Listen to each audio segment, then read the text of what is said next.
Pemirsa, unit Reskrim Polsek Denpasar Barat berhasil mengamankan pelaku pembuangan bayi di Jalan Imam Bonjol, wilayah Banjar Pekandelan, Desa Pembecutan Klod. Pelakunya berinisial NKSD, 33 tahun, seorang karyawan swasta yang tinggal tidak jauh dari TKP.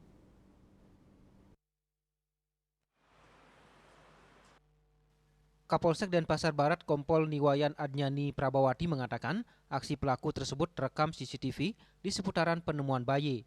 Pelaku dibekuk dalam waktu kurang dari 6 jam setelah bayi tersebut ditemukan. Saat itu di seputaran lokasi kejadian, terekam pelaku menggunakan sepeda motor menuju lokasi pembuangan bayi. Pelaku tinggal di sekitar kawasan tersebut sehingga sejumlah warga mengenali kendaraannya. Hasil interogasi, pelaku mengakui dirinya adalah ibu kandung bayi tersebut.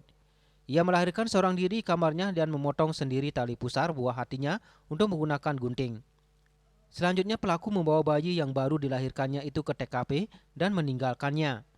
Akhirnya bayi tersebut ditemukan warga dengan kondisi mulut bayi di lakban. Sementara ayah dari bayi tersebut diakui pelaku seseorang yang dikenalnya saat mengunjungi sebuah kafe. Dari hasil penyelidikan dan penyidikan serta hasil olah TKP, kemudian unit reskrim menyusuri area TKP dengan berdasarkan CCTV yang ada di lokasi, akhirnya dalam waktu kurang dari 6 jam malam itu juga dari unit reskrim Polsek Denpasar Barat berhasil mengamankan terduga pelaku.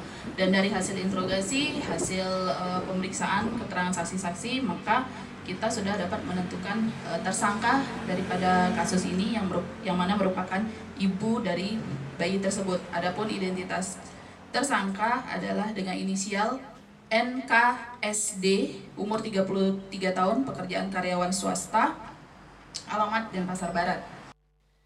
Sementara itu atas perbuatannya NKSD dijerat pasal 76B junto pasal 77B Undang-Undang Nomor 35 Tahun 2014 tentang perubahan atas Undang-Undang Nomor 23 Tahun 2002 tentang perlindungan anak terkait penelantaran anak. NKSD terancam hukuman pidana penjara paling lama 5 tahun. Raiswantara, Bali TV.